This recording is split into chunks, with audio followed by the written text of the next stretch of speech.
Ladies and gentlemen, if you enjoy my video, please click the like button and share the video. It is the only way the YouTube algorithms really notices me. I will be very grateful to you. The warning written in blood still haunts me. Scary story published by Scare Fiction. Read for you by Scare Fiction. Chapter 1, The Discovery. I'd always thought moving to Raven's Hollow would be the change I needed. A small town tucked away in the heart of New England. It had the kind of charm you read about in magazines, quaint houses, friendly neighbors, and an air of quietude that promised peace. After my divorce, I needed an escape from the city's constant noise and the memories that clung to every street corner. So, when I saw the listing for a little house on Sycamore Street, it felt like fate.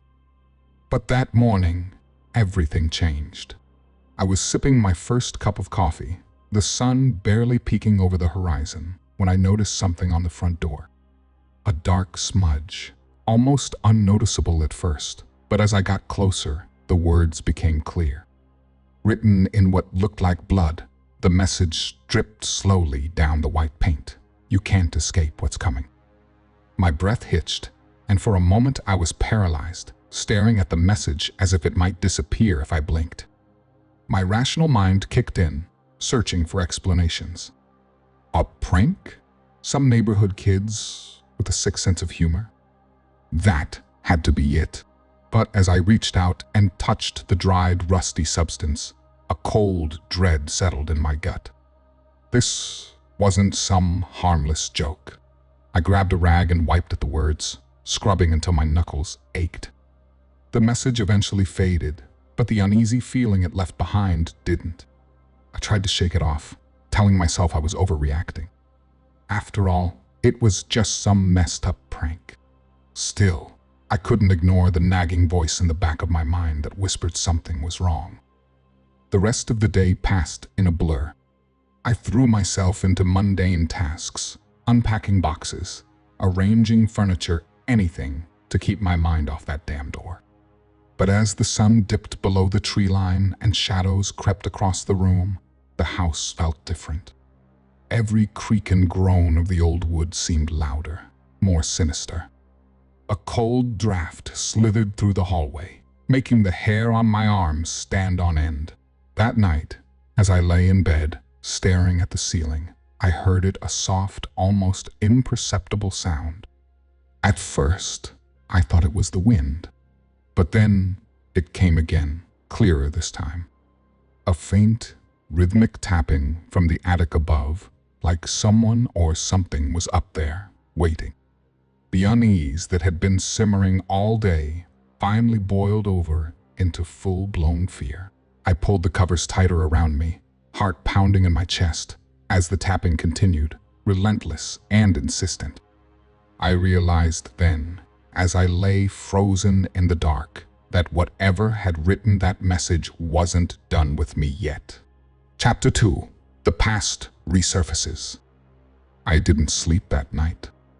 The tapping from the attic continued for hours, a relentless reminder that something was terribly wrong.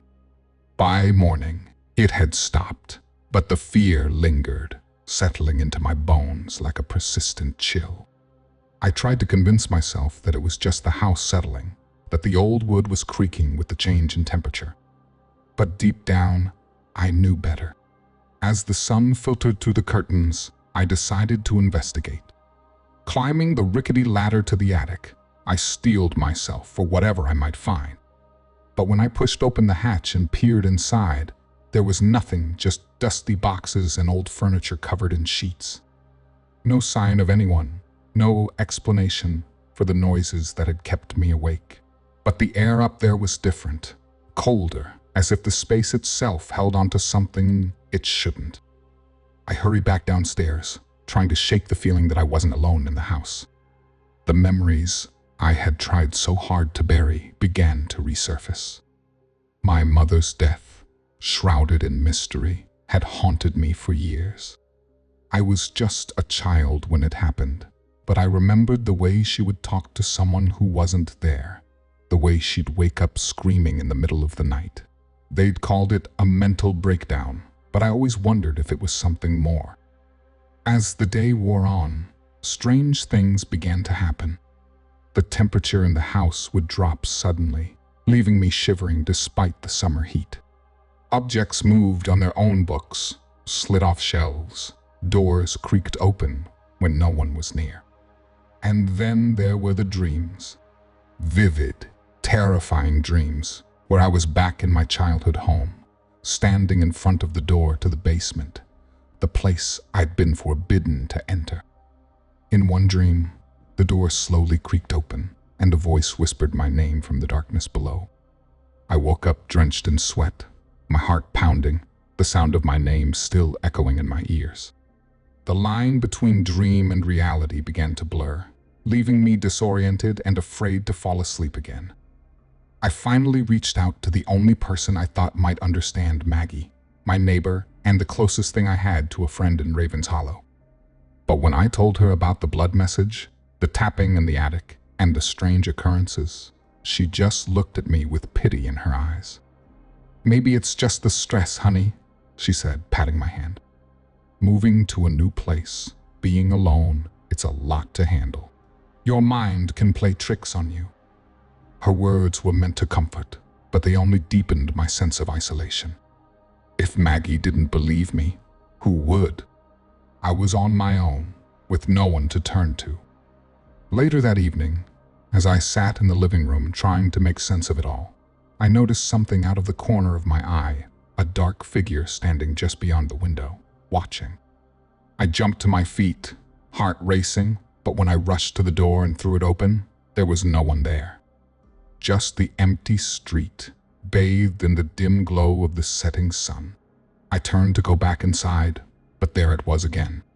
The blood. This time, it wasn't a message, it was everywhere.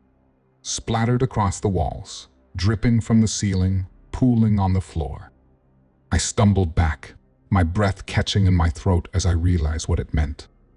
I couldn't escape my past, and whatever had written that first warning wasn't done with me yet. Chapter 3: Uncovering the Truth. The sight of blood coating every inch of my living room paralyzed me. My mind raced, trying to comprehend the horror before me. How could this be happening? My heart pounded in my ears, drowning out any rational thought. But then, as quickly as it appeared, the blood vanished, gone in the blink of an eye, leaving only the faint scent of copper in the air. I collapsed onto the couch, trembling, wondering if I was losing my grip on reality. I couldn't let this continue. I had to find out what was happening and why. The next morning, I decided to start my investigation at the town's library. Raven's Hollow had a long, quiet history, but I couldn't shake the feeling that beneath its peaceful surface, something dark was lurking.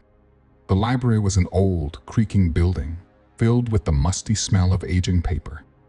I spent hours combing through local history books, old newspapers, and anything that might hint at the origins of the blood messages. But nothing jumped out at me, no mention of curses or unexplained deaths that could explain what was happening.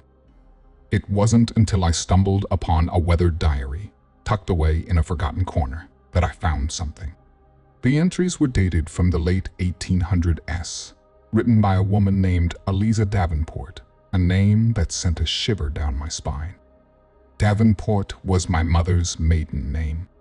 As I read through her entries, a story of betrayal and murder unfolded. Eliza had been a healer, accused of witchcraft by the townspeople after several mysterious deaths. She was eventually murdered, her blood used in a dark ritual to curse the family line, dooming them to lives filled with torment and tragedy. My hands shook as I realized the connection. Eliza was my ancestor, and the curse had followed my family through the generations. I had tried to escape it by moving to Raven's Hollow, but in doing so, I had unknowingly walked right into its grip.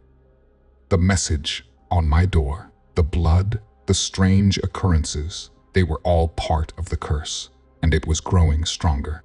Desperate for answers, I sought out Father James, the town's local historian, and a man known for his knowledge of the town's darker lore. When I showed him the diary, his eyes darkened with recognition. "This town was built on secrets," he said, his voice low.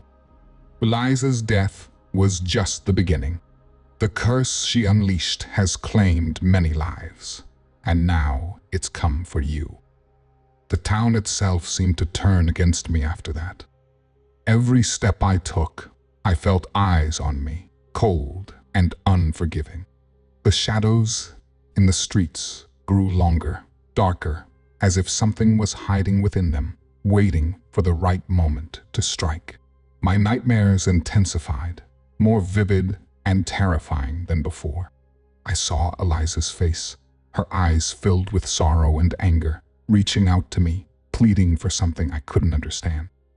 Then, one night, the blood returned. But this time, it wasn't on the walls or the floor, it was on me. I woke up to find my arms and legs covered in thin, crimson lines, as if someone had scratched the words into my skin while I slept. "You can't escape what's coming." The pain was real, the fear all-consuming. The curse had marked me, and I knew it wouldn't stop until it had taken everything from me. But I wasn't going to give in. Not yet. I had to find a way to break the curse before it consumed me entirely. Time was running out. Chapter 4: Descent into Madness. The lines etched into my skin throbbed with a dull, relentless pain. Every time I glanced at the crimson scratches, the words seemed to taunt me. "You can't escape what's coming." The curse wasn't just haunting me, it was becoming a part of me. My sleep, once a refuge, had turned into a battleground. The nightmares that plagued my nights bled into my waking hours, making it impossible to tell where the dream ended and reality began. The days blurred together in a haze of sleeplessness and fear. I became a prisoner in my own home, afraid to venture outside, afraid of what I might see, or worse, what might follow me back. The once comforting silence of Raven's Hollow now seemed sinister, filled with unseen eyes that watched my every move. I stopped answering calls and ignored the knocks at the door. Even Maggie's concerned voice on the other side couldn't coax me out. How could I explain what was happening when I couldn't understand it myself? The isolation gnawed at my sanity. I caught glimpses of shadows flitting past the windows, heard faint whispers echoing the corners of the room. I'd whirl around, expecting to find someone there, but the house was always empty. Except it wasn't. I could feel it, the presence of something malevolent, lurking just out of sight, waiting for the perfect moment to strike. The air grew thicker, oppressive, as if the house itself was closing in on me. As the days passed, I began to question everything. Was the blood really there? Had I truly seen those words carved into my flesh, or had I imagined it all? The lines had faded by the second day, leaving no trace behind, but the memory of them burned in my mind. Was this all a product of my sleep-deprived mind? Was I losing my grip on reality, just as my mother had? My reflection in the mirror became a stranger, pale, hollow-eyed, a ghost of the person I once was. I'd stand there for hours, staring at my reflection, waiting for it to move, to smile when I wasn't. And sometimes it did. A fleeting moment, a trick of the light, but enough to send me reeling back, heart pounding, terror clawing at my throat. The whispers grew louder, more insistent, filling the silence with a cacophony of voices I couldn't escape. One night, as I lay in bed, too exhausted to sleep, I felt it, the unmistakable pressure of hands around my throat, squeezing the air from my lungs. I gasped, clawing at the invisible force, but there was nothing there. My chest burned, my vision blurred, and just when I thought I would suffocate, the pressure released, leaving me gasping for breath, drenched in cold sweat. The marks were real this time, faint bruises around my neck, proof that I wasn't imagining it. The attack pushed me to the brink. I couldn't continue like this, teetering on the edge of madness. Desperation drove me back to the library, back to the diary, searching for anything I might have missed. As I flipped through the brittle pages, a loose sheet slipped out and fluttered to the floor. It was a letter, hidden between the pages, written in the same shaky hand as the diary. The words sent a chill down my spine. The curse can't be broken. It feeds on fear, on despair. The only way to end it is to face it. But beware, once you see the truth, there's no going back. I stared at the letter, my hands trembling. This was the turning point. Whatever was coming, I couldn't avoid it. The horror was closing in, and I was running out of time. There was no escape. Chapter 5, Confronting the Darkness. The letter's warning echoed in my mind. The only way to end it is to face it. I knew what I had to do, but the thought of confronting the curse filled me with a dread so deep it felt like I was sinking into quicksand. Every part of me wanted to run, to hide, but I couldn't. Not anymore. The attacks, the nightmares, they wouldn't stop until I put an end to it, one way or another. I spent the next day preparing, though I wasn't entirely sure how. What could possibly protect me from a force that had tormented my family for generations? I armed myself with what little I had, a flashlight, a pocket knife, and the old diary, its pages now filled with notes and sketches I hoped might help. I tried to steady my nerves, repeating to myself that this wasn't just about me. It was about breaking a cycle of fear that had destroyed so many lives before mine. Before leaving, I did something I hadn't allowed myself in days. I called Maggie. Her voice, warm and concerned, was a lifeline in the storm of terror that had become my existence. I told her everything, the truth I'd been too afraid to admit to myself. There was a long pause on the other end before she finally spoke. "I believe you," she said quietly. "You're not alone in this." Relief flooded through me, but so did a new fear. What if she was right? What if this wasn't just my fight? I couldn't bear the thought of dragging her into this nightmare, of seeing her hurt or worse. But Maggie was stubborn, and once she'd made up her mind, there was no changing it. We agreed to meet at the old Davenport family home, the place where it had all begun. The house loomed on the outskirts of Raven's Hollow, abandoned for decades. Its windows were like black eyes, staring out over the overgrown lawn. The air was thick, oppressive, as if the house itself was alive, waiting for us. Maggie and I stood at the gate, the rusted metal cold under our hands. "Are you sure about this?" she asked, her voice trembling slightly. "No," I admitted, "but I have to do it." "We have to." As we pushed open the gate, it creaked loudly, the sound sending shivers down my spine. Closer we got to the house, the heavier the air became, pressing down on us like a weight. The front door opened on its own, a dark, gaping maw inviting us in. I felt the presence immediately, a suffocating darkness that seemed to seep out of the walls, filling every corner with a sense of malevolence. Maggie clutched my arm, her eyes wide with fear, but she didn't back down. "We need to find where it all started," I whispered, leading her through the dim, decaying hallways. The house groaned around us, the wood creaking as if something was moving within the walls. Cold spots blossomed in the air, and shadows twisted in unnatural ways, growing longer and darker with each step we took. Finally, we reached the basement door. The air was so thick with tension that it was almost suffocating. I could hear the whispers again, louder this time, seeping through the cracks in the door. Maggie squeezed my hand. "This is it," I said, more to myself than to her. We descended into the darkness, the steps creaking under our weight. The basement was colder than the rest of the house, the air heavy with the scent of earth and decay. In the center of the room, a single figure stood, shrouded in shadow. My heart raced, but I forced myself to step forward. The figure slowly turned to face us, its eyes glowing with a sickly, unnatural light. This was the source. This was what had haunted my family for generations. And now it was time to confront it once and for all. There was no turning back. Chapter 6: The Climactic Battle. The figure in the basement loomed before me. Its eyes burning orbs of sickly green bored into mine, peeling away the layers of my sanity.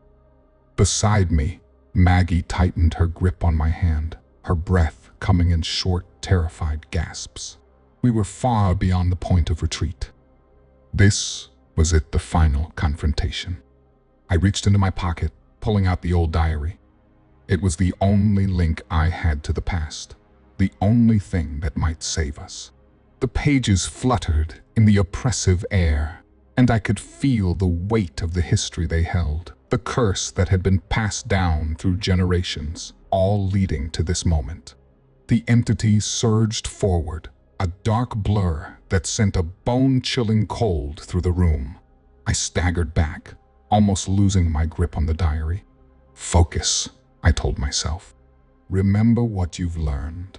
This battle wasn't just about brute strength. It was about facing the deepest, darkest parts of myself. The entity thrived on fear, and it was fear that I had to overcome. "Why are you doing this?" I shouted at the figure, though I knew the answer. This was a battle for my soul, for the souls of my ancestors, for Maggie and everyone else who had suffered under weight of this curse. The entity didn't respond with words. Instead, it twisted into a shape from my nightmares, a reflection of my greatest fear. It was me, but twisted, broken, and consumed by the very darkness I fought against. The truth struck me like a bolt of lightning. This entity wasn't just some malevolent force. It was a part of me, a manifestation of my guilt, my unresolved trauma, and the darkness I'd tried to bury deep inside. To defeat it, I had to accept it, confront it.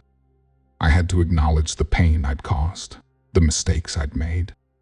Only by facing these truths could I hope to break the cycle. With a deep breath, I stepped forward, holding the diary out in front of me like a shield. "I'm not afraid of you," I whispered, though my voice trembled. "You're a part of me, but you don't control me." The entity hissed, recoiling as if my words were a weapon. The air around us thickened, the walls of the basement warping and twisting as the battle took on a new dimension. The ground beneath us began to shift, the floorboards splintering as a chasm opened up, threatening to swallow us whole. Maggie screamed as the entity lunged again, but this time I was ready. I opened the diary, reading aloud the words I'd found scrawled in the margins, the last desperate notes of an ancestor who had faced this same darkness. The words were in a language I didn't understand, but their power was undeniable. The entity screamed, a sound that was both human and not, and I felt the air around us vibrate with a force that nearly knocked me off my feet. But the diary alone wasn't enough. As the entity writhed and twisted, I realized the final piece of the puzzle, the ultimate sacrifice. I had to let go of the past, release the guilt, and forgive myself. My hands trembled as I tore the pages from the diary, tossing them into the chasm that yawned at our feet. The words burned away in the air, and with them, the entity began to dissolve, its form losing substance, its power waning. The house around us groaned as the curse began to break, the walls trembling as if the very foundation was being torn apart. But I held my ground, even as the darkness tried one last time to pull me under. I was stronger than it, stronger than the fear that had haunted me for so long. Finally, with one last agonized scream, the entity vanished, leaving only silence in its wake. The basement was still, the oppressive weight lifted. Maggie collapsed to the ground beside me, and I followed, both of us panting, trembling, but alive. It was over. But at what cost? As I stared into the darkness, where the entity had been, I knew one thing for certain. I had won. But I had also lost something precious, something I could never regain. The past was gone, burned away with the pages of that cursed diary. But maybe, just maybe, that was the only way to truly be free. Chapter 7: Aftermath. The basement was eerily silent after the entity's final scream faded into nothingness. Maggie and I lay on the cold floor, our breaths coming in ragged gasps, the adrenaline slowly draining from our bodies. The oppressive darkness that had once filled the room was now replaced by a haunting stillness, broken only by the distant creaking of the old house settling. We emerged from the basement, our movements slow and deliberate, the weight of the battle leaving us physically and emotionally drained. The sunlight outside seemed almost foreign, as if it hadn't been a part of our world for too long. As we stepped out into the crisp, early morning air, the shadows of the old Davenport house receded behind us, but a part of that darkness seemed to cling to our souls. The days following the confrontation were a blur. The house was abandoned, left to crumble and decay as a relic of the horrors we had faced. I tried to return to some semblance of normalcy, but the scars, both visible and invisible, were not easily ignored. My nights were haunted by dreams of the entity, twisted reflections of the basement's terror that left me waking in a cold sweat. Maggie was a constant presence, a reminder of the battle we had fought together. We talked about the past, trying to make sense of what had happened. The local authorities had been no help, dismissing the strange occurrences as the result of stress and old age. The diary, the cursed artifact, had vanished along with any concrete evidence that might have explained what we had endured. It was as if the horror had retreated into the shadows, leaving no trace behind. Despite the seeming peace, the unsettling feeling lingered. Strange occurrences, continued doors creaked open on their own. Lights flickered without reason, and I caught fleeting glimpses of something moving just out of sight. It was as though the curse was no longer a tangible force, but a lingering presence, haunting the periphery of my reality. The battle had changed me. I had faced my deepest fears and emerged battered but stronger. I understood now the true cost of facing such darkness, an understanding that came with its own set of burdens. My old life seemed distant, the world outside of Raven's Hollow appearing almost alien in its normalcy. The fight had left me with a deeper sense of self, but also with the awareness of a new, more profound fear. Maggie and I decided to leave the town behind. We needed to escape the lingering shadows, the ghosts of our past. We packed up what little we had left and drove away, leaving Raven's Hollow and its haunted legacy behind. Yet, as we crossed the town line, I couldn't shake the feeling that something remained unsettled. I glanced back at the fading silhouette of the old Davenport house, a shiver running down my spine. The past had not been fully exorcised. In the rearview mirror, I thought I saw a flicker of shadow, a fleeting glimpse of the entity's gaze. It was gone in an instant, but the sense of dread remained. Curse might have been defeated, but the darkness had left a mark, a whisper in the wind that told me our horror was not entirely over. The road ahead was uncertain, but one thing was clear: the battle had ended, but the echoes of the curse would linger, haunting the edges of our lives. Chapter 8: The Haunting Legacy. The road stretched out before us, winding through the rolling hills and endless fields. As we left Raven's Hollow behind, the oppressive weight that had settled on my shoulders seemed to lift. Maggie and I had traded our nightmare for a semblance of normalcy. or so we hoped.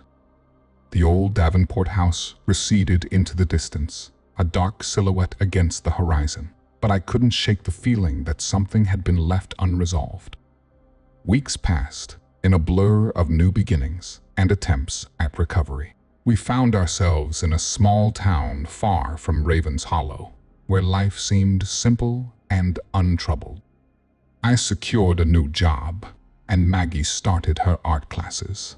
The mundanity of our new routine was a welcome change from the horrors we'd left behind. But beneath the surface of our quiet life, an uneasy tension simmered. It was during one of my evening walks that the first inkling of trouble surfaced. I had taken to exploring the edges of our new town, trying to find some solace in the routine of a different place. As the sun dipped below the horizon, casting long shadows across the pavement, I noticed something unusual on the wall of an abandoned building. There, scrawled in a dark, unsettling red, were the words, "You can't escape what's coming." My heart stopped. The chilling message, identical to the one from my past, seemed to leap out of the shadows, taunting me. The cycle wasn't over. It had followed me here. I tried to convince myself it was a cruel joke, a random act of vandalism that just happened to echo the past. But deep down, I knew better. The message wasn't a coincidence. It was a warning. I rushed back to our temporary home, my pulse racing. Maggie listened to my frantic recounting with a mix of concern and disbelief, but the look in her eyes told me she too felt the lingering dread. The town appeared normal, but there was an undercurrent of something unsettled. Neighbors whispered in hushed tones, and even the most mundane occurrences seemed to carry a weight of unspoken fear. The sense of security we'd hoped for was slipping through our fingers, replaced by a creeping anxiety that something was still watching, waiting. We investigated the abandoned building where the message had appeared but found nothing out of the ordinary. The town's history offered no clues, and the police dismissed it as a prank. But for us, the message was a stark reminder of the horrors we had thought we left behind. As I stood on the edge of the town that night, staring into the encroaching darkness, I realized that the nightmare had not been vanquished, but merely postponed. The horrors of Raven's Hollow had cast a long shadow, one that extended beyond its borders. The fear that had once been confined to that house now haunted us wherever we went. In the end, I understood that some legacies of horror are not easily dispelled. They linger in the darkness, waiting for the right moment to resurface. I looked out into the night, the chilling realization sinking in. The warning had followed us, and it might never truly be over. The cycle of fear was bound to continue, a haunting legacy that would remain with us and perhaps with others as well.